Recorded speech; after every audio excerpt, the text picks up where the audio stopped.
Welcome to Coach Gone Rogue, the podcast that boosts your self-awareness without all the trendy self-help fluff. I'll share tips, tricks, tools, and practices you can implement to uncover who you truly are, create real, meaningful change, and to build your amazing life. No matter what stage of self-growth you're at, if you're looking for real, no BS support, then this is the show you need. I'm Keturah, self-awareness coach with a twist, and this is Coach Gone Rogue.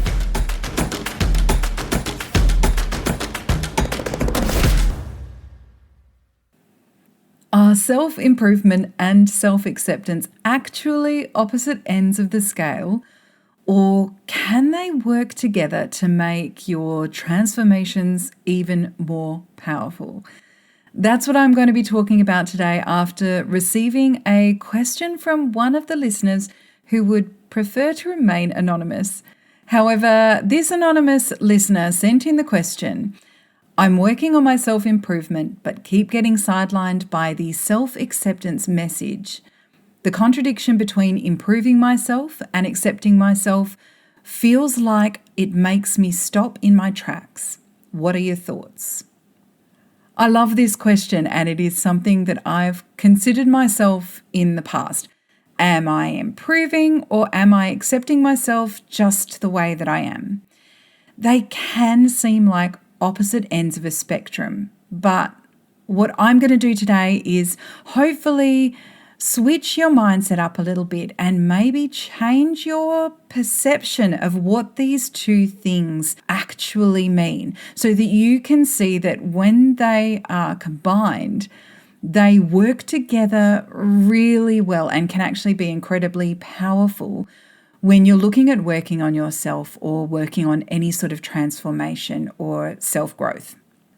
So what I'm going to do is pull these two things apart, redefine what both self-improvement and self-acceptance means, and then start talking about how they can interact with each other, how they come together and combine really well when you're looking at change and growth and deepening your understanding of yourself. So what I'm going to start with is self-improvement. Now, I think the biggest thing that people come unstuck with when they're thinking of self-improvement, especially when we're looking at it comparatively to self-acceptance and we're looking at it or imagining it as being the opposite end of the scale, is that we consider self-improvement to be an indicator that something is wrong, that something needs to be fixed, that it is less than or not enough.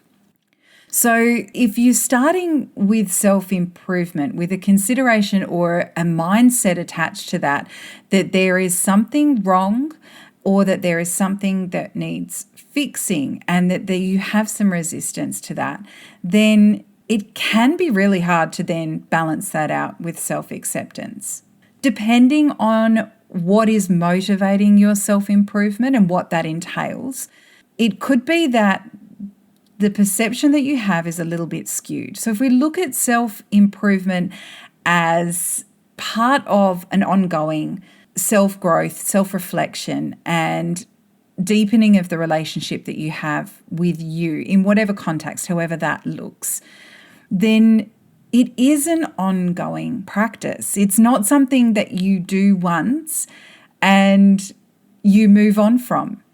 If you're looking at being kinder in general, and that's the self-improvement that you're working on, it doesn't end. You might find it becomes more natural as you do it more regularly. You don't need to reflect so often on times where you feel like maybe you could have been kinder, but it doesn't end. You don't get to a point where you've ticked off a particular amount of acts of kindness for you to then go, and I'm done. I've done kindness and I'm moving on. So if you're looking at self-improvement in the context of these ongoing and ever-changing and ever-evolving self-reflection, self-growth, and ways that you approach your life, then it doesn't have an end point. So again, when I'm thinking about this in the context of it being on the opposite end of the scale to self-acceptance, then what are you not accepting? Yeah, if you're not accepting it and it's a forever practice, then it's a little bit of a hard process to be in. So it shouldn't be the opposite end of a scale.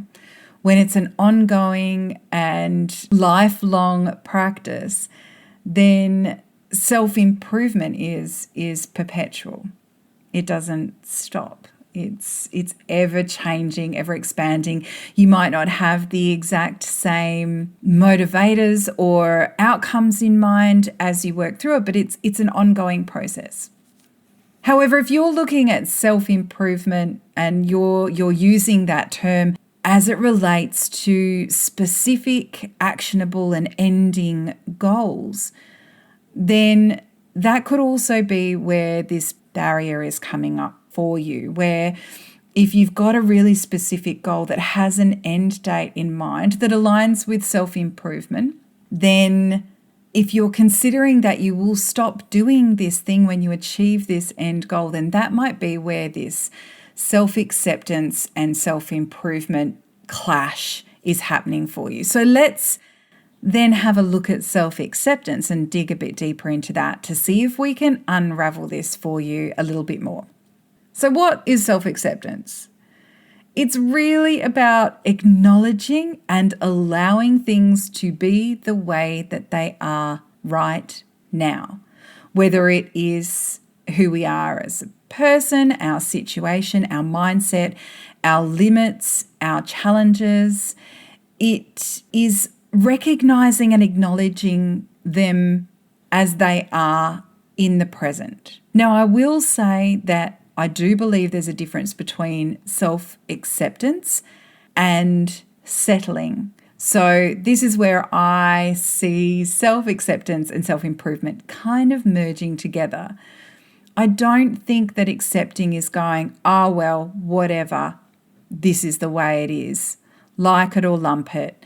It is a positive approach to accepting the current situation. It's not always easy, and sometimes it is accepting things that we'd prefer not to have to.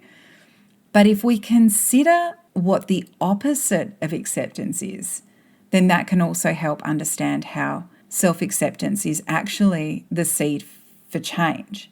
Because the opposite of self-acceptance or acceptance is denial. The opposite of accepting something is denying that it exists. And change doesn't come from denial.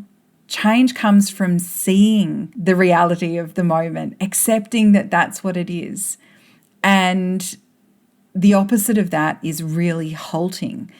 It is something that is stifling to self-improvement, to change, to positive growth.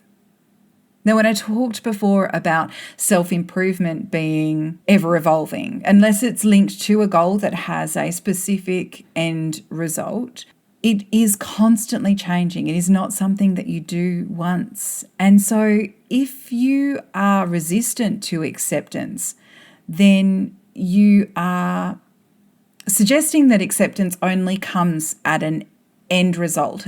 You can only accept it once you have achieved, insert outcome here, whatever it is that you might be aspiring to. With self-improvement being perpetual, if you aren't willing to accept every iteration, every moment, every change, every challenge or setback, or every strength or improvement or positive growth that you experience, then you're stuck in a cycle that you can never actually accept it. And if you're not accepting it, you're denying it or you're resistant to it. There is some level of resistance to your reality that means that using that platform to improve and to grow from is really an unstable place to be. I think another place where some of this resistance or some of this conflict between self-improvement and self-acceptance is that there are a lot of people who do accept themselves in areas that we might want to change. So, whilst we are looking at improving particular areas of our life, we will also find people who are living incredibly happy, fulfilling lives and are actively or outwardly accepting the things about themselves that we are wanting to change about ourselves. And I think that can cause friction if we are finding our self-improvement challenging. We tend to then step back and wonder whether or not we should be accepting ourselves as we are and not trying to improve. It's an interesting concept, but first up, accepting things about yourself and choosing not to do anything about them and to accept them wholly as they are is brilliant. And if that is truly how you feel, then embrace that and use that as the catapult for self-improvement in other areas of your life. However, if you're kind of looking at this self-acceptance as an alternative to self-improvement, if this improvement is important to you, if this change you see value in, then the acceptance that you need to work on is accepting that you want to change and maybe also accepting that you might find it a little bit hard. Because I think a lot of the time we think that accepting is easier, but it isn't if it doesn't align with what it is that we truly want. So accepting whether or not you're going to accept something could just be that first step. Understanding what self-acceptance means to you in the context of the improvement that you're trying to implement. Where is it a barrier? Is it acting as a denial, or is it more comfortable for you? Why is it that you feel like you can't accept it? And how is your lack of self-acceptance in the moment potentially stifling your ability to improve and change and grow? So I hope that's given you some different ideas and different approaches to maybe do some self-reflection around the self-improvement that you're trying to implement, what your mindset is around that, and whether or not it is something with a specific end date, or whether or not what you're working on is something that you're going to have as part of your self-improvement practices for the longer term. And then considering also what self-acceptance means to you in context with that self-improvement that you are trying to achieve. Considering where the friction is, why it's challenging for you to accept, and whether or not your lack of acceptance is because you feel like you should accept things the way they are without changing them, and whether or not that's something that actually resonates with you, whether or not the rub here is that you actually do want to accept them and work on your self-acceptance instead of working on the change in this particular area in your life. Or whether or not you actually think that the acceptance will be easier than the changes that you truly, deeply want to make, and that you're thinking that maybe that self-acceptance is going to be the golden ticket to get you where you need to go. Doing a little bit of self-reflection and understanding for yourself what is most powerful to you. But I hope that listening to this podcast has helped you to be able to define self-improvement and self-acceptance a little bit better, and to understand how when you combine those two things together, where you can decide and reflect and understand what self-improvements you're wanting to make, and understanding how accepting yourself through every different iteration of the process is freeing and growing, and is that real solid foundation that will continue to perpetuate your positive change. So I hope that's helped to clear up the contradiction you were facing between improving yourself and accepting yourself, and that you were able to take some positive next steps in your growth. If you get stuck, feel free to email me at hello@coachgonerogue.com. And if you've got a question you'd like to submit to the podcast so I can create you your very own reply just like this one, you'll find a link in the episode description where you can do just that. Whilst you're there, why not click the follow button as well so that you can keep updated for future episodes of Coach Gone Rogue.